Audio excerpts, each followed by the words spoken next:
class 8, that is crop production and management. Now starting with the agriculture practices. कि agriculture में कौन कौन सी practices हैं जो फॉलो होती हैं, क्योंकि हमें कुछ प्रैक्टिसेस तो करनी पड़ती है ना, और ये प्रैक्टिसेस भी किस पे होनी चाहिए, सीक्वेंस पे होनी चाहिए. ठीक है, तो so the practices are preparation of soil, sowing, apply manures and fertilisers, irrigation, weeding, protection of crops, harvesting, threshing and winnowing, followed by storage. So these are the practices. So we are starting with the first practice, that is the preparation of soil. अब preparation of soil में क्या होता है? It involves plowing, leveling and manuring. तो let us see what actually these activities involve. पहला क्या है? Plowing. Plowing का मतलब है loosening and turning of soil. Soil को लूज करना और टर्न करना, मतलब मिक्स करना, and it is done by use of plough. As you can see in the figure here the ox is being used for the ploughing. तो ploughing करने से soil loose हो जाती है और मिक्स हो जाती है, टर्न अप हो जाती है. नीचे वाली सॉइल ऊपर और ऊपर वाली सॉइल नीचे वाली के साथ मिक्स हो जाती है.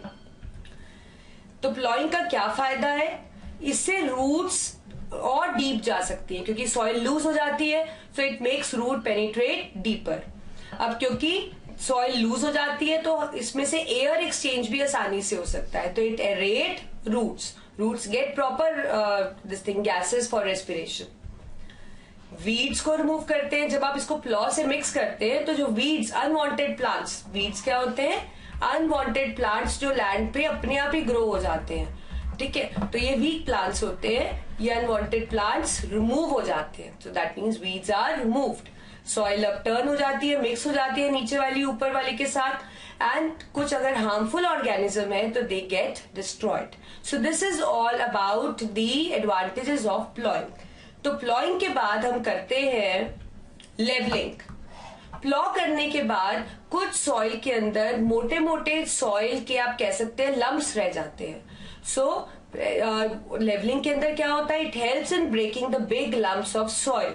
मोटे मोटे सॉइल के जो गोले से बन जाते हैं उनको तोड़ने को हम बोलते हैं levelling. It is done by a leveller, right. तो इससे क्या होता है कि सॉइल इरोजन होने से बच जाती है. इरिगेशन, पानी मतलब अच्छे से दे पाते हैं. उसके बाद हमारे पास होती है मैन्योरिंग. मैन्योरिंग का मतलब सॉइल के अंदर खाद मिलाना. मैन्योर आप किसको बोलते हो? खाद को, ताकि सॉइल की फर्टिलिटी मेंटेन रहे. फर्टिलिटी का मतलब कि सॉइल के अंदर न्यूट्रिएंट्स रहे और सॉइल के अंदर आपने जो प्लांट्स ग्रो करे हैं, है ना, जो आपने सीड्स डाले, आप कह सकते हो सीड्स डाले हैं, वो प्लांट बना पाए. तो वो तभी बना पाएंगे जब सॉइल के अंदर न्यूट्रिएंट्स होंगे.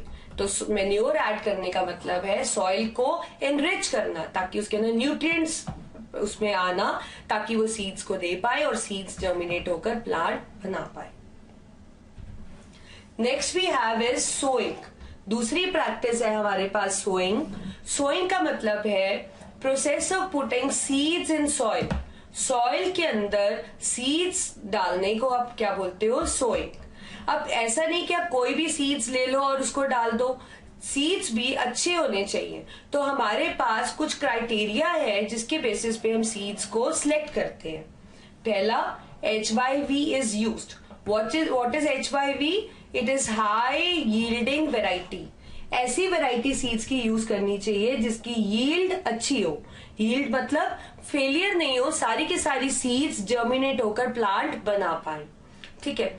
दूसरा, सीड जर्मिनेट होनी चाहिए. प्लांट के अंदर सीड ऐसी होनी चाहिए जिसमें जर्मिनेशन हो पाए, मतलब वो डॉर्मेंट सीड नहीं होनी चाहिए. डॉर्मेंट सीड होती है जो कि प्लांट को, सीड जो प्लांट के अंदर कन्वर्ट नहीं हो पाती. तो हमें सीड्स कौन सी चाहिए? जो जर्मिनेट हो पाए. हमें डॉर्मेंट सीड्स नहीं चाहिए. ठीक है, जैसे कि आप पिक्चर के अंदर देख पा रहे हो, ये सीड्स को इसके अंदर सो कर रहे हैं. तो सीड्स इन्होंने भी जो लिए हैं वो अच्छे सीड्स हैं. कुछ क्राइटेरिया जो आपको हमने अभी डिस्कस किया, HYV और सीड्स प्लांट में जर्मिनेट हो, उनको ध्यान में रखकर ये सीड्स को सो कर रहे हैं. और सीड्स को, ये बहुत इंपॉर्टेंट बात है, they should be sown at right depth. ना तो वो बहुत ऊपर होने चाहिए, क्योंकि अगर वो इतने सुपरफिशियल होंगे तो कोई भी बर्ड्स उनको ले जा सकते हैं, और ना ही वो इतने डीप होने चाहिए कि उनको एयर ही ना मिल पाए और वो जर्मिनेट ना कर पाए। तो they should be at right depth. And most important, द सीड्स के बीच में proper distance should be maintained, मतलब ओवर क्राउडिंग नहीं होनी चाहिए, क्योंकि सीड्स अगर ओवर क्राउडेड होंगे तो क्रॉप्स भी आगे ओवर क्राउडेड हो जाएंगे और उनको सही से न्यूट्रिएंट्स या वाटर या जो भी चीज है वो उनको नहीं मिल पाएगी और उनकी ग्रोथ भी अच्छी नहीं हो पाएगी। So proper distance should be maintained between the seeds. और जो सीड्स आप यूज करते हो, दे should B free from disease, उनको कोई डिजीज नहीं होनी चाहिए। And they should B viable, मतलब उनको अगर जो उनको रिक्वायरमेंट है उसको मिलने पे वो सीड्स प्लांट में कन्वर्ट हो पाए। So these are the few characteristics which we keep in mind when we select the seeds. अब सोइंग के हमारे पास अलग अलग मेथड है। अब सीड्स को सो करना मतलब सॉइल के अंदर सीड्स को डालना, कुछ मेथड्स तो आप एम्प्लॉय करोगे ना, जैसे कि आप फिगर में देख पा रहे हो, ये मेथड है ब्रॉडकास्टिंग। सीड लिए इन्होंने और ऐसे ही फेंक दिए फील्ड के अंदर, ठीक है। तो ऐसे ही हमारे पास बहुत से मेथड्स है सोइंग के।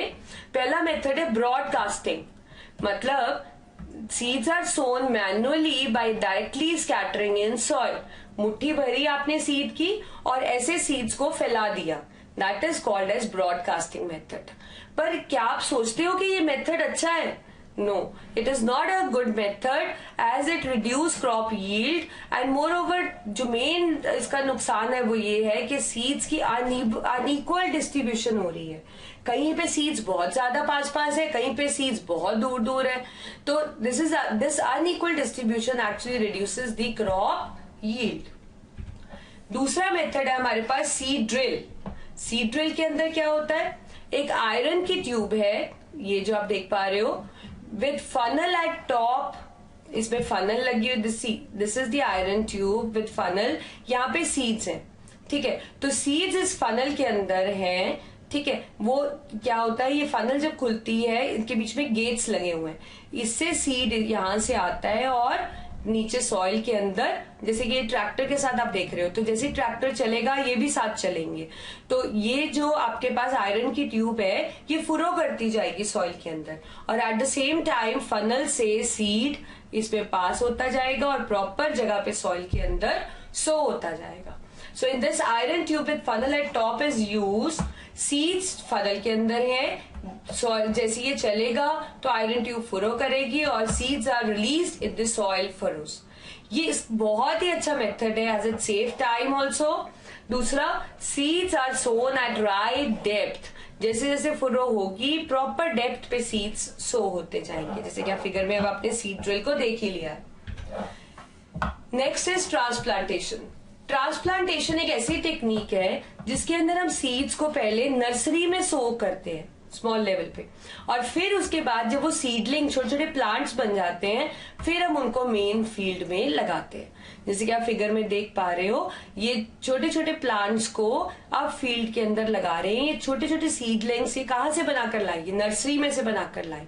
एग्जाम्पल पैडी इस तरीके का क्रॉप है जो कि ट्रांसप्लांटेशन प्रोसेस से सो होता है। Now we have a question related to sowing, that what is traditional tool of sowing? पहले कौन सा टूल था जो सोइंग के लिए यूज करा जाता था? As you can see in the picture, this is the tool which was actually use for sowing in ancient times. So अब देखोगे कैसा है, it shape like a funnel, as you can see that there is a funnel, right. तो seeds जो है इन funnels के अंदर डाले जाते हैं, as you can see that this person is just putting seeds into it, right. तो ये जो सीड्स है इस फनल से, आप पाइप्स देख रहे हो है ना, ये पाइप जा रही है नीचे, तो ये पाइप के थ्रू ये सीड्स नीचे की तरफ जाते हैं, और ये जो पाइप्स होते हैं उनके शार्प एंड्स होते हैं। तो जब ये पाइप्स चलती रहती हैं, ये जो शार्प एंड्स हैं ये सॉइल के अंदर पर्स करते रहते हैं और सीड्स उनमें पुट होते रहते हैं। So this is what is a traditional tool that is shaped like a funnel. Seeds are filled into the funnel which passes through the pipes having sharp ends. The ends, because they are sharp, they burst into the soil and put seeds. Next we have is manures and fertilisers. बहुत important role है manures और fertilisers का. क्यों? क्योंकि देखिए soil के अंदर आप क्रॉप्स उगा रहे हो तो हर सॉइल तो प्लांट नहीं बना पाती ना. तो कौन सी सॉइल प्लांट बना पाती है? वो सॉइल प्लांट बना पाती है जो कि फर्टाइल हो. फर्टाइल का मतलब जिसके अंदर ऑल न्यूट्रिएंट्स प्रेजेंट हो इन राइट अमाउंट, जिसके अंदर प्रॉपर तरह के न्यूट्रिएंट्स प्रेजेंट हो. अब सॉइल के अंदर न्यूट्रिएंट का कंटेंट मेंटेन करने के लिए या सॉइल की फर्टिलिटी मेंटेन करने के लिए हम इसमें क्या ऐड करते हैं? Manures and fertiliser. As you can see that this is a manure and a person in this figure is supplying a fertilizer to the crops. So now what are manures? Manures are the organic substances. किससे बने होते हैं? Organic. Organic मतलब plant और animal waste से. Plant and animal waste से. कैसे? जब प्लांट और एनिमल वेस्ट को डिकम्पोज करते हैं तो we get the manure. As you can see in the figure, this is actually produced due to decomposition of plant and animal waste. So we have different type of you can say manure depending upon कि कहाँ से वो waste मिल रहा है. So manure can be farmyard manure. Manure can be compost also. Farmyard manure का मतलब है जिसके अंदर waste कहाँ से होगा? फार्म का, जैसे कि कैटल डंग, यूरिन एक्सेट्रा. ठीक है, तो फार्म के वेस्ट से आप क्या बना पाते हो? Farm yard manure which mainly consist of cattle dung, urine etcetera. Compost, जब आप प्लांट और एनिमल वेस्ट को डिकम्पोज करते हो that is called as composting. अब ये जो डिकम्पोज मतलब आप कह सकते हो कॉम्प्लेक्स चीज को सिंपल में तोड़ना. ठीक है, ये आप अर्थवॉर्म की प्रेजेंस पे भी कर सकते हो. तो जब अर्थवॉर्म डिकम्पोजिशन करने में हेल्प करते हैं तो कंपोस्ट को हम एक और नाम से बुलाते हैं वर्मी कंपोस्ट. ठीक है, अब ये देखिए ये फार्म का वेस्ट है, इससे जो बनेगा कैटल डंग, यूरिन से, this is will be farm yard manure. यहाँ पे आप ये देख रहे हो this person is decomposing the plant and animal waste, right, and it can also be decompose by earthworm, then it will be called as vermicompost. Otherwise if bacterial decomposition then it is called as compost. It can be green manure also. Green manure के अंदर क्या होता है? It consists of decomposed leguminous plants. जो green plants है हमारे पास mainly leguminous plants. Leguminous plants एक स्पेशल कैटेगरी के प्लांट्स हैं जिनके रूट्स के अंदर स्पेशल बैक्टीरिया होता है. क्या होता है? Special bacteria. और ये बैक्टीरिया किसमें हेल्प करता है? नाइट्रोजन फिक्सेशन में. किसमें हेल्प करता है? नाइट्रोजन फिक्सेशन में. So in green manure consists of decomposed plants, mainly leguminous like sunhim, and these leguminous plants have a special bacteria in their roots which is capable of nitrogen fixation. मतलब atmospheric nitrogen को nitrogenous compound में convert करके soil के अंदर डाल देता है. तो सॉइल के अंदर क्या होता है? न्यूट्रिएंट डेफिशिएंसी नहीं होती है. So this is the green manure. तो इस तरीके से हमारे पास अलग अलग मेन्योर है. फार्म यार्ड मेन्योर अभी आपने पढ़ा, फार्म यार्ड मेन्योर, राइट. दूसरा आपने पढ़ा कंपोस्ट, जबकि डिकम्पोजिशन अर्थवॉर्म से हो तो it is called as vermicompost. और एक आपने पढ़ा green manure. So depending upon what kind of waste you are using we have different kinds of manures. तो मेन्योर डालने की क्या एडवांटेजेस है? It is adding nutrient to the soil. मेन तो हमें इसीलिए चाहिए. दूसरा क्योंकि ये ऑर्गेनिक है, मतलब प्लांट और एनिमल वेस्ट से बना है, तो it is going to add humus to the soil. Humus बहुत जरूरी है. जिस सॉइल के अंदर ह्यूमस है it is actually you can say humus is an organic matter. Humus क्या होता है? Organic matter. तो जिस सॉइल के अंदर ऑर्गेनिक मैटर है वो अच्छे से प्लांट को अपने अंदर ग्रो कर सकती है. And moreover when manure is mixed with the soil it improves the quality of the soil because soil becomes fertile. उसमें न्यूट्रिएंट्स आ जाते हैं. Next we have is the fertilizers. Fertilizers are inorganic compounds. Manure आपके पास organic थे, fertiliser क्या है आपके पास? Inorganic compounds. तो ये जो इनऑर्गेनिक कंपाउंड्स हैं they are going to supply a specific nutrient. Specific का मतलब सपोज आपके पास एक लैंड है, आपकी सॉइल है, इस सॉइल के अंदर नाइट्रोजन की कमी हो गई है, नाइट्रोजन की डेफिशिएंसी हो गई है, तो आप मार्केट से जो फर्टिलाइजर लेंगे तो आप नाइट्रोजन डेफिशिएंसी वाला ही लेंगे जो कि नाइट्रोजन सप्लाई कर सके। तो इसका मतलब फर्टिलाइजर आपको मार्केट में स्पेसिफिक न्यूट्रिएंट के भी मिल जाते हैं, एक न्यूट्रिएंट के, दो न्यूट्रिएंट के कॉम्बिनेशन के ऐसे मिल जाते हैं। So they supply specific nutrient. Example NPK fertilizer बहुत कॉमन फर्टिलाइजर है, ये नाइट्रोजन, फॉस्फोरस, पोटेशियम सप्लाई करता है, which are the primary nutrients. Ammonium sulphate is also a good fertilizer, ammonium phosphate etcetera. So these are few example of the fertilizers, और इस तरीके के packets भी मिलते हैं आपको। So now what is the difference between manure and fertilizer? Manure organic substance है, plants और एनिमल से बने हैं। फर्टिलाइजर्स इनऑर्गेनिक है, ठीक है, मतलब प्लांट्स और एनिमल्स नहीं, इनमें मिनरल्स है। ये सारे न्यूट्रिएंट सप्लाई करता है, it can supply all nutrients, it supply only specific nutrient. जो न्यूट्रिएंट की कमी है वही वाला एक अलग न्यूट्रिएंट का भी फर्टिलाइजर आपको मिल जाता है। मेन्योर का एक्शन अच्छा है पर स्लो है, लेकिन फर्टिलाइजर्स का एक्शन काफी फास्ट है। जो आपके पास मेन्योर है, they add humus to the soil, क्योंकि ऑर्गेनिक मैटर ऐड करते हैं, ऑर्गेनिक ही तो है। They do not add humus, क्योंकि ये इनऑर्गेनिक कंपाउंड्स है। जो मेन्योर है उसको सेम फंक्शन दिखाने के लिए आपको लार्ज नंबर में यूज करना पड़ता है। Fertilizers are required in less number, that means amount required like in case of fertilizer is very less. Manure अपना रिजल्ट तो दिखाते हैं but it takes much time, लेकिन फर्टिलाइजर अपना रिजल्ट फटाफट से दिखाते हैं। मेन्योर्स को स्टोर और ट्रांसपोर्ट करना बहुत मुश्किल है, बिकॉज दे आर बल्की।